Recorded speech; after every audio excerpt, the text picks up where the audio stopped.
Assalamualaikum warahmatullahi wabarakatuh. Om Swastiastu, Namo Buddhaya, salam kebajikan, salam sejahtera bagi kita semua. Selamat sore Bapak Ibu dan saudara-saudara sebangsa dan setanah air.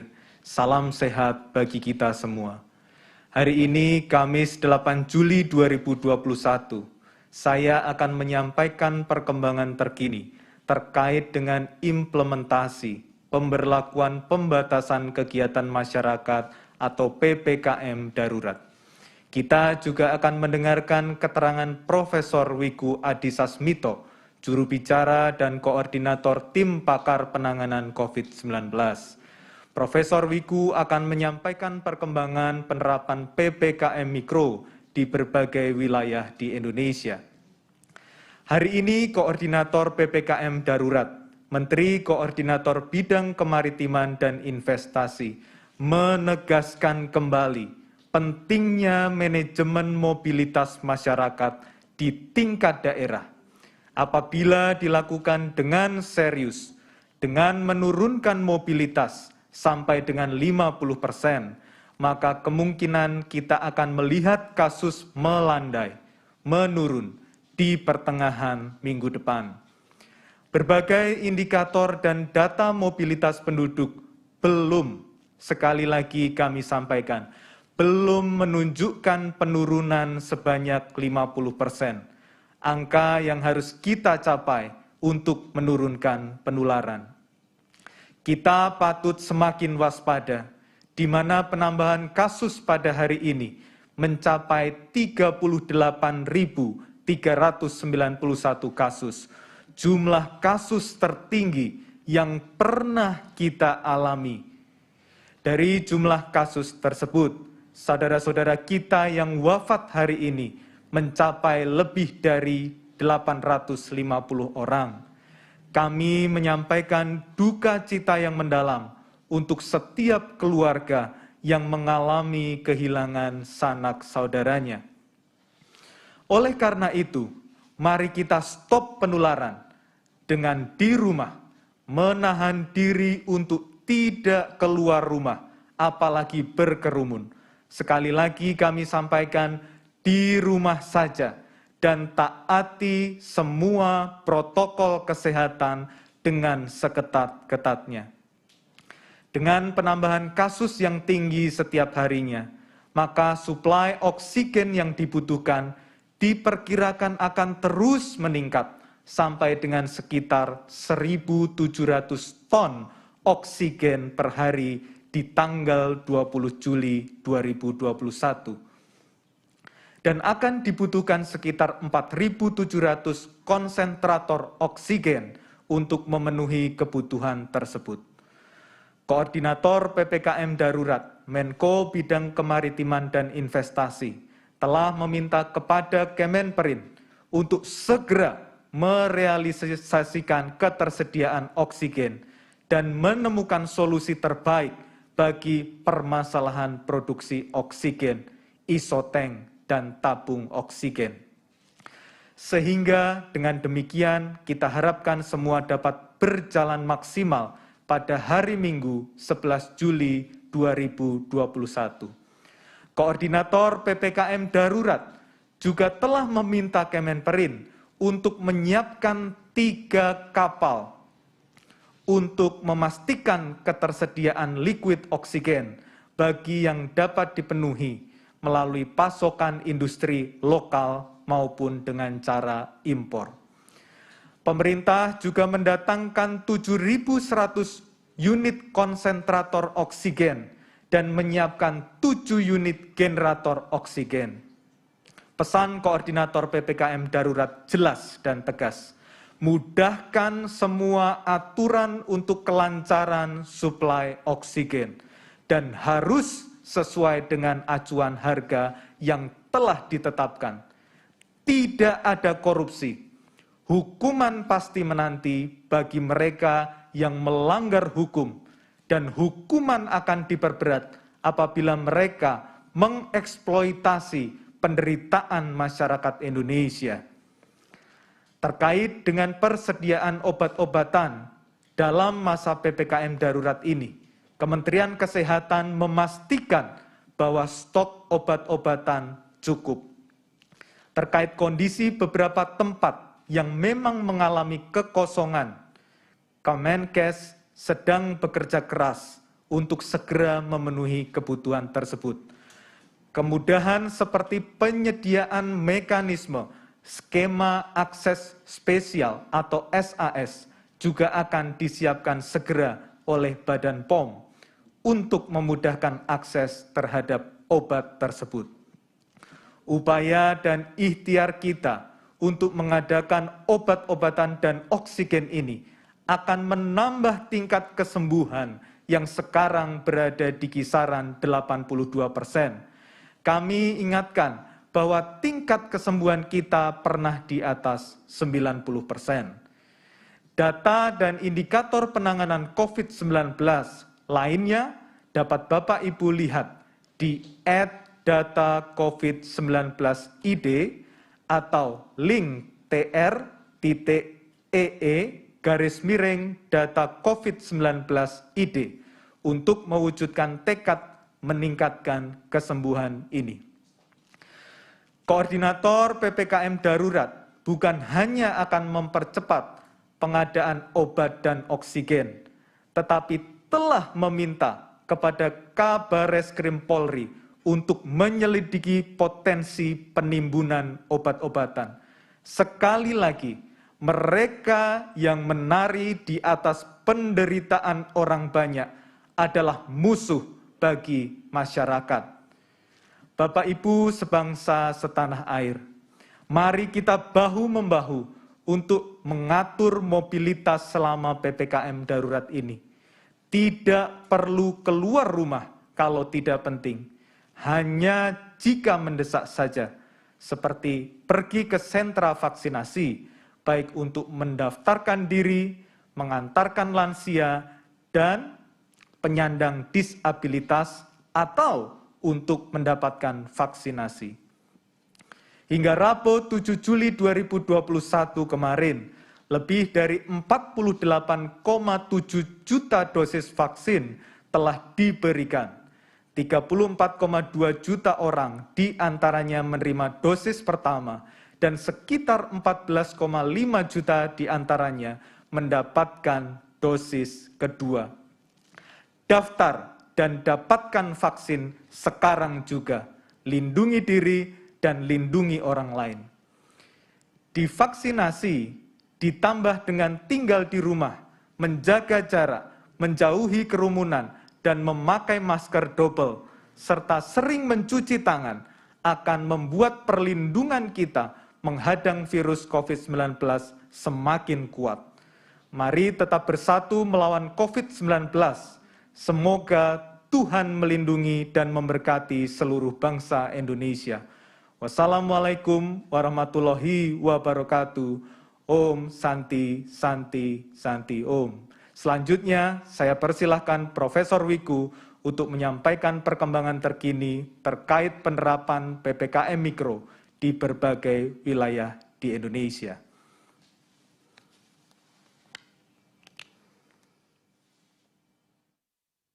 Vaksin COVID-19 yang beredar di Indonesia telah mendapat izin Badan POM untuk memastikan bahwa vaksin tersebut memenuhi standar kualitas dan keamanan.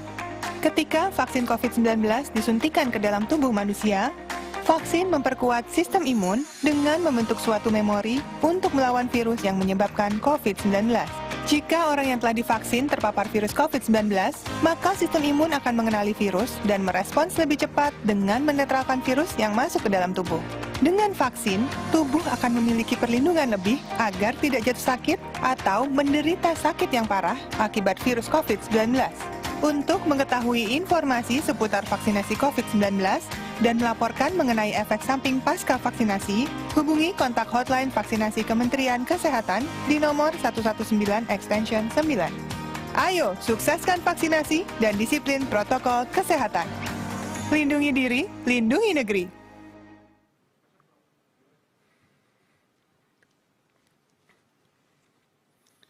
Assalamualaikum warahmatullahi wabarakatuh. Selamat sore Salam sejahtera untuk kita semuanya. Hari ini saya akan menyampaikan perkembangan penanganan COVID-19 di Indonesia, mencermati berbagai masukan dan juga berdasarkan hasil pemantauan di lapangan selama masa PPKM darurat, pemerintah memutuskan melakukan berbagai penyesuaian terkait dengan sektor esensial dan kritikal yang dapat melakukan work from office. Pertama, pada sektor kritikal, terutama pada sektor yang bergerak di bidang kesehatan dan keamanan, WFO dapat dilakukan 100% dengan protokol kesehatan ketat.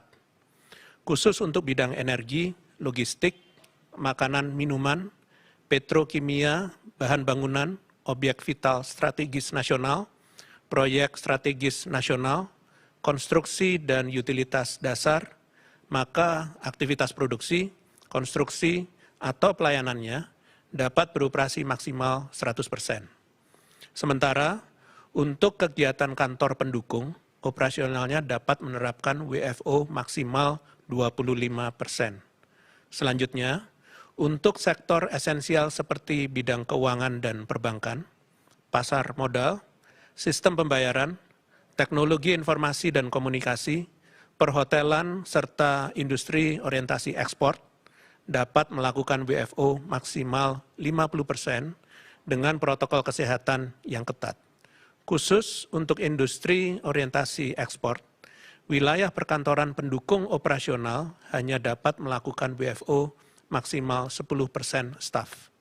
Sedangkan untuk sektor non-esensial, tetap diwajibkan untuk melakukan work from home 100%. Terkait dengan penyesuaian ini, saya meminta agar dapat dipatuhi sepenuhnya sehingga mobilitas di masa PPKM darurat ini dapat terus ditekan dan penularan yang terjadi di masyarakat juga dapat semakin menurun. Penting untuk diingat, bagi siapapun yang melanggar akan ditindak secara tegas bahkan sampai dicabut izinnya. Pertama, saya akan menyampaikan terkait perkembangan persen kasus aktif, sembuh, dan meninggal di 34 provinsi. Dari 34 provinsi, sayangnya sebanyak 31 provinsi yang mengalami kenaikan persen kasus aktif, 9 provinsi mengalami kenaikan persen kematian, dan 29 provinsi mengalami penurunan persen kesembuhan. Tentunya, banyaknya provinsi yang mengalami perkembangan ke arah yang kurang baik ini perlu dijadikan refleksi oleh pemerintah daerah masing-masing. Kenaikan persen kematian menunjukkan dalam 1 minggu terakhir, kenaikan kematian yang terjadi lebih signifikan dibanding kenaikan kesembuhan. Untuk itu, saya akan sebutkan 9 provinsi dengan persen kematian yang meningkat, yaitu Aceh, Jawa Barat, Jawa Tengah, Gorontalo, Daerah Istimewa Yogyakarta, Bengkulu, Kepulauan Riau, Jambi, dan Kalimantan Barat. Kematian yang meningkat ini dapat terjadi akibat keterlambatan penanganan atau perburukan yang tidak dipantau saat isolasi mandiri. Untuk itu, mohon kepada seluruh pemerintah daerah untuk terus meningkatkan pemantauan pada pasien isolasi mandiri agar dapat segera ditangani dengan cepat apabila terjadi perburukan. Namun, saya juga akan menyampaikan beberapa kabar baik pada minggu ini. Testing atau jumlah pemeriksaan per 1.000 penduduk per minggu di Indonesia mencapai 252,78% dari standar WHO dengan PCR 380.480 atau 52%, antigen 363.399 atau 48%. Angka ini menunjukkan bahwa upaya testing terus mengalami peningkatan. Namun yang perlu diingat adalah pemeriksaan ini harus terus diupayakan secara merata di seluruh provinsi di Indonesia. Pemerintah terus berupaya memasifkan testing sehingga kasus positif dapat lebih banyak teridentifikasi dan segera ditangani. Dimohon kepada seluruh pemerintah daerah untuk berkoordinasi dengan Kementerian Kesehatan dalam mendata dan melaporkan cakupan testing di wilayahnya masing-masing. Pastikan telah mencapai atau melebihi standar WHO dengan juga memperhatikan positivity rate di wilayahnya masing-masing. Di masa seperti ini, di mana kasus sedang meningkat tajam, testing menjadi salah satu hal yang sangat penting untuk terus dikejar. Masifkan testing utamanya pada orang bergejala dan kontak erat. Selanjutnya, kabar baik lainnya adalah terlihat penurunan drastis pada mobilitas penduduk di Jabodetabek pasca penerapan PPKM darurat. Jika dilihat detailnya pada Google Mobility Report, maka penurunan paling tinggi terjadi pada mobilitas ke tempat kerja, tempat umum, dan stasiun. Kami mengapresiasi seluruh masyarakat yang telah melakukan langkah preventif untuk membantu menurunkan penularan COVID-19. Hal yang terpenting adalah untuk perkantoran yang bukan merupakan sektor esensial untuk wajib taat pada peraturan PPKM darurat dengan memberlakukan WFH 100% pada karyawannya. Tentunya kita tidak ingin terjadi penularan pada perkantoran sehingga karyawan membawa virus ke rumahnya dan meningkatkan potensi terjadinya klaster keluarga. Selain itu, saya juga mengapresiasi kepada aparat penegak hukum dan unsur lainnya di lapangan yang telah memantau dan memastikan pelaksanaan pengetatan mobilitas penduduk ini berjalan dengan baik. Turunnya mobilitas di Jabodetabek ini dapat terus dipertahankan apabila kolaborasi antara seluruh lapisan pemerintah dan masyarakat ini juga terus dijalankan dengan baik. Mengacu pada peraturan yang tertuang dalam Instruksi Mendagri nomor 15 tahun 2021, bahwa pelaksanaan PPKM darurat harus dibarengi juga dengan pelaksanaan PPKM mikro, terutama pada provinsi non-Jawa Bali. Untuk itu, saya tidak akan bosan untuk meminta kepada provinsi-provinsi di luar Jawa Bali untuk terus mengetatkan pelaksanaan PPKM mikro.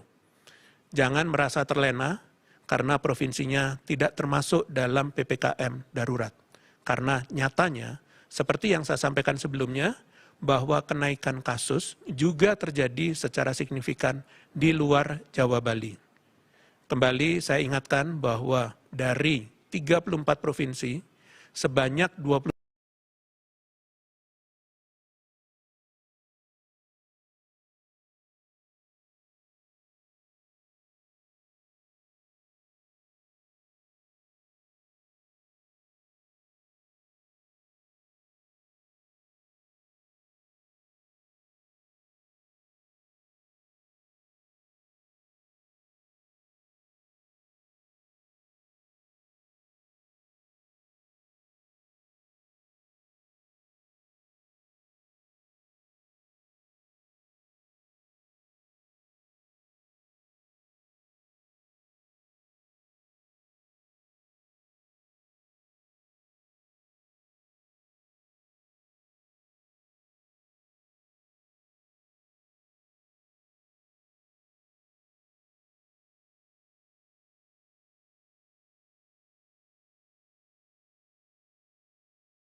provinsi-provinsi ini serius dalam menangani COVID-19 di daerahnya dan silakan menghubungi pemerintah pusat apabila memerlukan bantuan. Salah satu yang juga perlu untuk terus dipantau adalah kepatuhan masyarakat dalam menerapkan protokol kesehatan, salah satunya memakai masker. Sayangnya, masih terdapat sebanyak 2.654 kelurahan di Indonesia yang kepatuhan memakai maskernya kurang dari 60%. Adapun provinsi dengan jumlah terbanyak kelurahan yang tidak patuh adalah Aceh, 548 kelurahan, Jawa Barat, 503 kelurahan, Jawa Timur, 493 kelurahan, Jawa Tengah, 186 kelurahan, Sumatera Utara, 174 kelurahan, Kalimantan Selatan 131 kelurahan, Sulawesi Selatan 103 kelurahan, Sumatera Barat 85 kelurahan, Sulawesi Tenggara 62 kelurahan, dan Banten 61 kelurahan. Sebagian besar dari provinsi penyumbang ketidakpatuhan memakai masker tertinggi berasal dari luar Jawa dan Bali. Menyambung dari apa yang saya sampaikan di awal, mohon untuk pemerintah daerah dan masyarakat di provinsi luar Jawa dan Bali untuk tidak lengah dan tetap siaga meskipun wilayahnya tidak menjalankan PPKM darurat, karena PPKM Mikro masih berlaku dan harus diterapkan dengan sungguh-sungguh. Tingkatkan pengawasan kepatuhan protokol kesehatan di titik-titik keramaian dan pastikan pelanggaran ditindak tegas. Ingat, memakai masker adalah hal yang termudah dan tersederhana yang bisa dilakukan, namun berdampak besar dalam menekan penularan apabila dilakukan secara disiplin dan bersama-sama. Selanjutnya, dalam rangka mengoptimalisasi pengendalian COVID-19, maka pemerintah sepakat untuk memperluas cakupan pengetatan kegiatan masyarakat keluar wilayah Pulau Jawa dan Bali. Berdasarkan data Kementerian Kesehatan per 6 Juli 2021, diketahui bahwa 24,7% kasus nasional berasal dari wilayah di luar Pulau Jawa dan Bali. Selain itu, terdapat beberapa provinsi di luar Pulau Jawa Bali yang keterisian tempat tidurnya di atas 65%, seperti Lampung 81%, Kepulauan Riau 77%, Kalimantan Timur 74%, Papua Barat 73%, Kalimantan Barat 70%, Sumatera Selatan 69%, Bengkulu 66%, dan Sumatera Barat 65%. Selain itu, nampak dinamika pergerakan zonasi kabupaten kota yang menunjukkan perkembangan yang kurang baik dalam waktu 1 minggu saja, yaitu dari 10 menjadi 27 kabupaten kota berzona merah. Oleh karena itu, diputuskan 43 kabupaten kota di luar Pulau Jawa Bali dengan status level 4 untuk melakukan pengetatan PPKM Mikro. Ketetapan ini diambil seragam dengan penetapan peraturan PPKM darurat, yaitu berdasarkan perhitungan indikator leveling Kementerian Kesehatan. Sebagai pengingat bahwa daerah dengan level 4 adalah kabupaten kota yang memiliki lebih dari 150 kasus per 100.000 penduduk, lebih dari 30 yang dirawat di rumah sakit per 100.000 penduduk, dan lebih dari 5 kasus meninggal per 100.000 penduduk untuk melakukan pengetatan PPKM Mikro. Daerah-daerah tersebut diantaranya adalah 18 kabupaten kota di Pulau Sumatera, yaitu Kota Banda Aceh, Kota Medan, Kota Sibolga, Kota Bukit Tinggi, Kota Padang Panjang, Kota Solok, Kota Lubuk Linggau, Kota Palembang, Kota Bengkulu, Kota Jambi, Bintan, Kota Batam, Kota Tanjung Pinang, Natuna, Kota Pekanbaru, Kota Bandar Lampung, dan Kota Metro. 9 kabupaten kota di Pulau Kalimantan, yaitu Kota Pontianak, Kota Singkawang, Kota Palangkaraya, Lamandau, Sukamara, Berau, Kota Balikpapan, Kota Bontang, dan Bulungan. Sedangkan 3 kabupaten kota di Kepulauan Nusa Tenggara, yaitu Kota Mataram, Lembata, dan Nagekeo. Sedangkan 4 kabupaten kota di Pulau Sulawesi, yaitu Kota Palu, Kota Kendari, Kota Manado, dan Kota Tomohon. 2 kabupaten kota di Pulau Maluku, yaitu Kepulauan Aru dan Kota Ambon. Sedangkan 7 kabupaten kota di Pulau Papua, yaitu Bovendigul, Kota Jayapura, Fakfak, Kota Sorong, Manokwari, Teluk Bintuni, dan Teluk Wondama. Pada daerah-daerah yang disebutkan tersebut memiliki kewajiban secara paralel melakukan penguatan upaya testing, tracing, treatment, pengetatan kegiatan masyarakat di sektor-sektor sosial ekonomi, dan menerapkan skenario pengendalian di tingkat komunitas menyesuaikan zonasi RT-nya demi penebalan intervensi pengendalian sampai ke hulu sumber penularan COVID-19. Secara rinci, peraturan pada pengetatan PPKM Mikro ini ialah pertama menerapkan WFH pada sektor perkantoran sebesar 75% dan WFO sebesar 25%. Kegiatan belajar mengajar dilakukan secara daring atau online. Sektor esensial tetap dapat beroperasi 100% dengan pengaturan jam operasional, kapasitas, dan penerapan protokol kesehatan lebih ketat. Kegiatan restoran berkapasitas maksimal 25% dan untuk layanan makanan pesan antar atau dibawa pulang tetap diizinkan sampai dengan pukul 20.00 waktu setempat, sedangkan restoran yang hanya melayani pesan antar atau dibawa pulang dapat beroperasi selama 24 jam. Kegiatan di pusat perbelanjaan atau mal hanya beroperasi sampai dengan pukul 17.00 dengan penerapan protokol kesehatan yang lebih ketat disertai pembatasan kapasitas pengunjung sebesar 25%. Kegiatan konstruksi dapat beroperasi 100% dengan penerapan protokol kesehatan yang lebih ketat. Pelaksanaan kegiatan ibadah di rumah ibadah di area publik atau fasilitas umum, beserta kegiatan seni sosial budaya dan kegiatan rapat, seminar, dan pertemuan luring ditiadakan dan ditutup sementara waktu. Terakhir, pada transportasi umum dilakukan pengaturan kapasitas, jam operasional, dan protokol kesehatan secara ketat oleh pemerintah daerah. Kepada masyarakat, saya perlu sampaikan bahwa penebalan pengendalian secara berjenjang adalah salah satu upaya pemerintah mengikutsertakan setiap unsur pemerintah di tiap wilayah administratif maupun unsur masyarakat untuk berperan aktif karena pada prinsipnya menekan penularan COVID-19 adalah tanggung jawab moral setiap orang. Sebagai penutup, saya akan menyampaikan isu terkait penanganan COVID-19 yang berkembang dalam beberapa hari ini. Saya ingin menyampaikan duka cita yang mendalam atas wafatnya rekan-rekan media akibat terpapar COVID-19.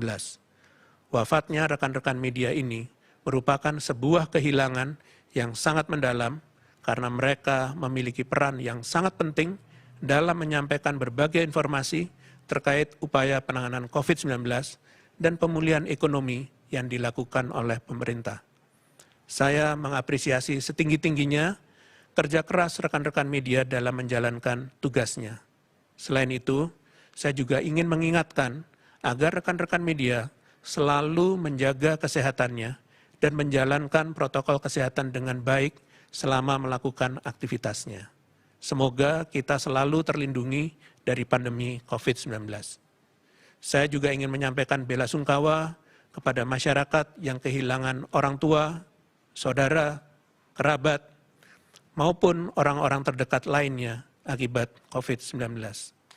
Peristiwa kehilangan ini tentunya menjadi pengingat bagi kita semuanya, agar dapat terus meningkatkan perlindungan terhadap diri kita dan kerabat lainnya dari pandemi COVID-19.